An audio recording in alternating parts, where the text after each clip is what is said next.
What's up, guys? Welcome to Daily Dose of Reddit. This is your host, Zach, and today's subreddit is r/StoriesAboutKevin. Alright, this story's called, "This Kevin thinks that he knows more about where I was born and lived for 24 years than me." So this happened quite a few years ago to me, but on a recent conversation I remembered about it and thought it would be a funny story to share. So my wife's dad's side of the family is filled with the most entitled and brown-nosed people you can think of. They all think they are better than everyone else, even though they really are not. And, well, we don't usually confront them about it because it just leads to fights, escalation, and things like that. Back when my wife was at the hospital to undergo a surgery, I spent a few days at my father-in-law's sister's house. Now, this woman is something else. She is extremely condescending, thinks that her job is the job because she works the city hall, even though her job isn't that big of a deal. I think she's some sort of glorified secretary or something. Constantly makes up gossip and fake tales to gossip around town just to see other people suffering, and is a terrible mother.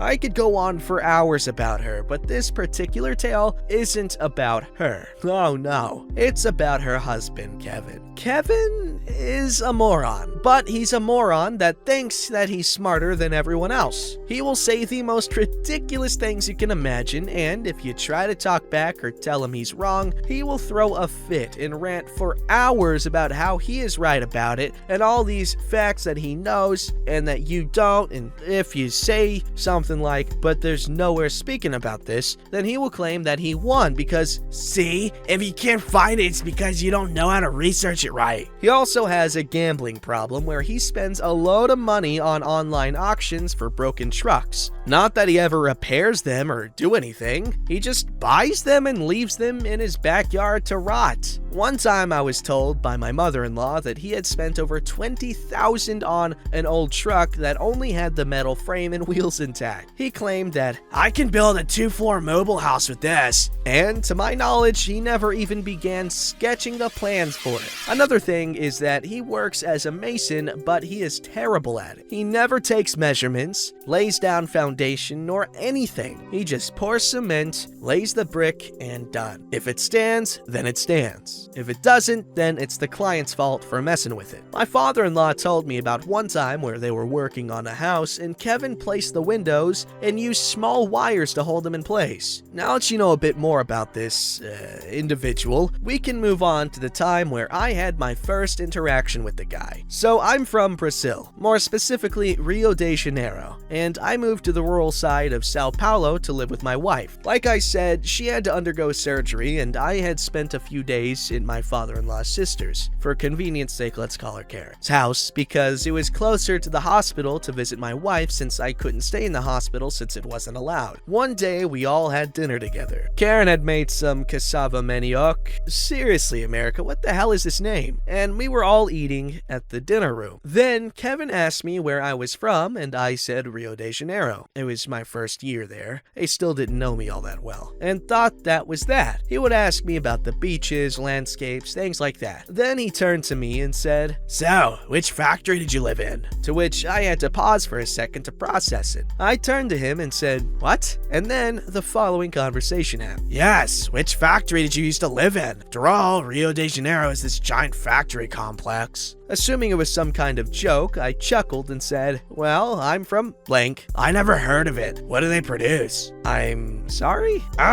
What product do they produce? You know, like chairs or tables or car parts?" He said that in an extremely patronizing tone of voice to me, which did make me feel a bit insulted, but I just continued to tag along. None of those things. I lived in a condo and He cut me off and raised his voice. "As if! I know that state. It's all just factories and mechanical constructions. I've been there before, you know, so I know exactly all about it. But I get it. You must be still having a hard time getting adjusted to Sao Paulo since it's so different from your old factory. After all, here we plant what we eat. We have rural zones and farms to grow our crops and animals. Unlike Rio, which just buys everything processed and packaged from us. You'll see how much more healthy we all are. For example, I bet you never had this soup before because over in Rio, it's all just processed and prepackaged packaged food. Here we use our stoves to cook. If you want, I can show you what oranges are and how we grow them. It comes from trees. So, yeah, this guy honestly believed that Rio de Janeiro was nothing but factories as far as the eyes could see, and that we all lived and worked in them. I was honestly expecting this guy to turn to me and ask if I was a robot too. Well, after that last sentence from him, I had to bite my lip hard to not burst out in laughter after hearing so much nonsense. But I wanted to know how far it would go, so I turned and said, "Alright then, what about our beaches in the Cristo Redentor? Cristo Redentor, I don't know. Is that big statue of Jesus?" And then Kevin said what was the last straw for me. In an annoyed grunt and a roll of eyes, he for real says this: "Oh, come on! Everybody knows that statue is just a fabricated myth. It never existed, and you just say that to make us believe you're like us. Honestly, I find it quite low you'd use the saint name of Jesus in such a lie, but what could I expect from a state filled with people that do not have faith in God?" I couldn't hold it in any longer, and I just burst out in pure laughter. I had a cramp from laughing so much and had to excuse myself outside to stop. I was in tears, I laughed so much. The next day, I went to visit my wife in the hospital and told both her and my in-laws about that encounter, and we had the laugh of this century, especially since my mother-in-law told me Karen called her telling how disrespectful I was to her that day and made fun of her husband when he was just trying to educate me. So, yeah, that was my encounter with the Kevin. After that, he never really spoke to me anymore other than hi when we came to visit. Hope you had a laugh as good as I had today. That makes me think of my ex-girlfriend's stepdad. Well, I got along with him pretty well because I thought he was a pretty funny guy, and we used to laugh and we used to have fun like making fun of her together.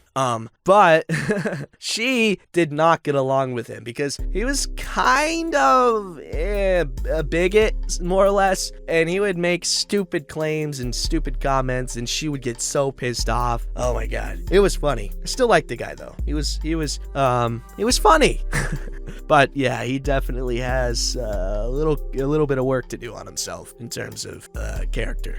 Alright, this story's called The Kitchen of Horrors, or How I Met a Herd of Rabid Kevins and Lived to Tell the Tale. I'm probably just unlucky to get so many dumbasses in my way, or somehow I've developed the worst superpower in history, a magnetic field that only attracts dimwits. Or maybe there's so many of them, one just can't help but bump into the molasses for brains everywhere. I don't know. All of this to say that the following shining examples of Kevinness are unrelated to the other kitchen Kevin I've already written about. Sadly, they are everywhere. They are legion. Background: I've worked for a short time in a busy chain restaurant in the middle of London and resigned when my Kevin tolerance reached its limit. Head chef was this kid, about 25. Not that that would be a bad sign per se.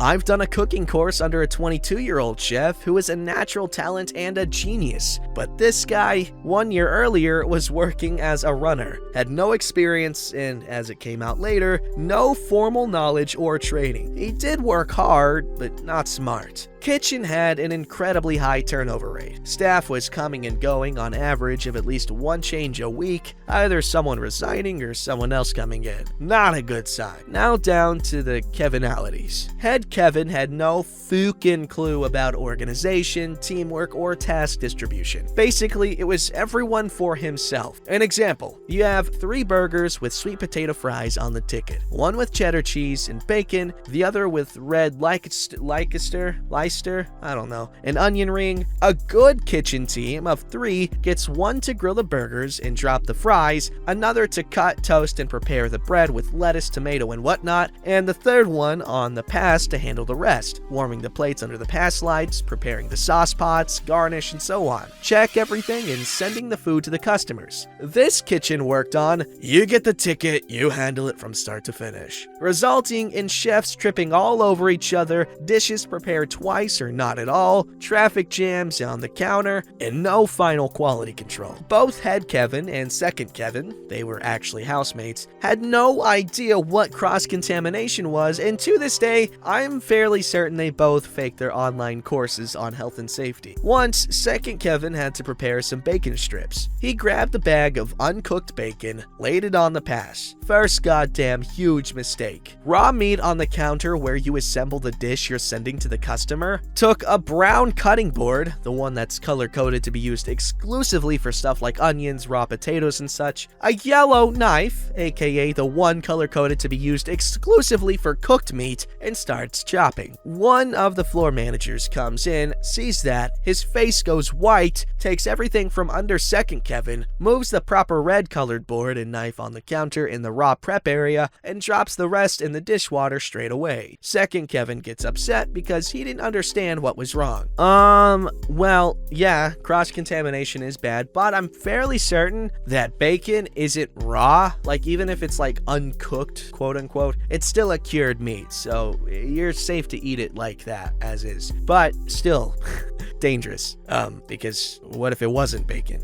They used to prepare coleslaw from scratch using the sink as a mixing bowl. The sink was reserved for washing vegetables, mainly potatoes, more often than not without even bothering cleaning it beforehand. Most boroughs have their own rules for garbage collection. Some sell pre-taxed bags and only collect rubbish that's been packed in them. This was one of them. Big Kev, the manager, didn't buy the rubbish bags once for whatever reason, so he couldn't put the garbage out for collection for 2 freaking weeks. Genius idea? Let's hide it all in the basement. An average of 4 large bags per day of leftover food, flour, vegetable trimmings, chicken bones, eggshells, stale bread, festering in a basement for 2 weeks. Speaking of Big Kev, I've heard through the grapevine that he was originally training as a general manager elsewhere, then all of a sudden he got transferred and demoted to a simple waiter until a friend of his, the one who hired him in the first place, a middle-level manager, stepped in and reinstated him as manager in training. What happened, I can't know, but I guess some serious crap had been going on. Maybe theft or dealing. Company probably didn't have definitive proof for hiring him and opted for demotion. Head Kevin. Tomorrow is the busiest day of the week. Let's just put 2 of them on shift and make one of them the new kitchen porter, literally at his first job experience that we hired 3 days ago. I'm sure nothing bad will happen. Guess what? The chef resigned the very same evening, and then Head Kevin did that again. Oven had a self-cleaning cycle, but it needed some chemicals, of course. 2 blue bags and a red bag, coming in conveniently in one delivery. They ran out of red bags because all the Kevins were just dropping 3 bags of whatever was closest to grab. We had a blast chiller with an additional defrost functionality. Of course, none of the Kevins ever actually bothered to learn what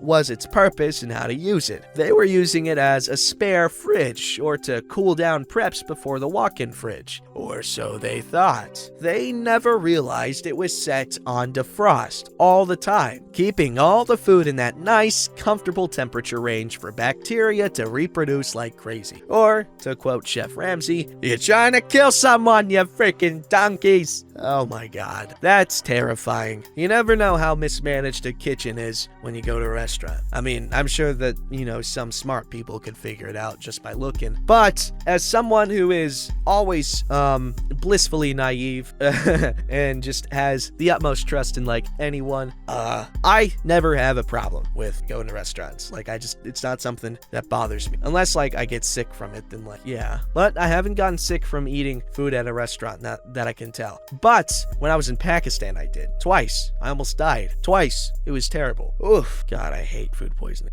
Alright, this story's called Kevin versus Canada. My neighbor's daughter, we'll call her Sheila, married Kevin. I've only had the displeasure of meeting him once. He has an opinion on everything, and he thinks it is very important that he tell you his opinion. When Kevin, who is a heavy equipment operator, told me how to better use my backhoe, I listened because I figured his 20+ years of experience had taught him something. When Kevin tried to tell me how to farm on Florida sand, when he has lived in Alaska all but a couple of years of his life, I ignored his advice. He kept chattering away, but in an effort to be polite and friendly to his in-laws, my neighbors, I said nothing. Kevin and Sheila were moving back to Anchorage and visiting Sheila's parents for one last time before they set out. They rented a moving van and loaded up everything they own. I was happy to see them go. Jeez. When they got to the Canadian border, the Canadian Border Services Agency, or CBSA, asked them if they had anything to declare. Kevin declared that he is an idiot, but used other words. He was argumentative and, according to Sheila, told the border guards that as an American, they had no right to ask him anything.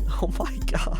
CBSA, unmoved by the logic of Kevin's American exceptionalism, then asked Kevin if he had any guns to declare. Kevin loudly explained to the CBSA officer that as an American, he has Second Amendment rights that shall not be infringed. At that point, the infringing began. Kevin was asked to step out of his vehicle while it was searched. CBSA found an unloaded magazine for a semi-auto pistol. That in itself is not necessarily illegal in Canada, but failing to declare weapons, even for transport through Canada, is illegal, and oddly enough, the Canadians don't really give a frick about US constitutional rights. The magazine and Kevin's attitude gave them probable cause, and Kevin was handcuffed while a team was brought over to search the contents of the moving van. All the boxes were removed and placed on the shoulder of the road while they were unpacked. Eventually, a gun was found, and Kevin was marched off to jail. CBSA then told Sheila she was free to go, but all her stuff was unpacked and lying on the road. It took her the rest of the day and into the night to repack and reload the van. She didn't have food or drink to help her get through the day, but she was eventually given a bottle of water by a sympathetic soul. Kevin spent a week in Canadian jail, paid a fine, and had to purchase transportation to get him through to Anchorage, Alaska. Sheila and Kevin were divorced a few months later, much to the relief of Sheila's parents. This story was told to me by Sheila after she returned to Florida to live with her parents. Final score? Kevin, 0. Canada, infinity. That is hilarious. How very American of him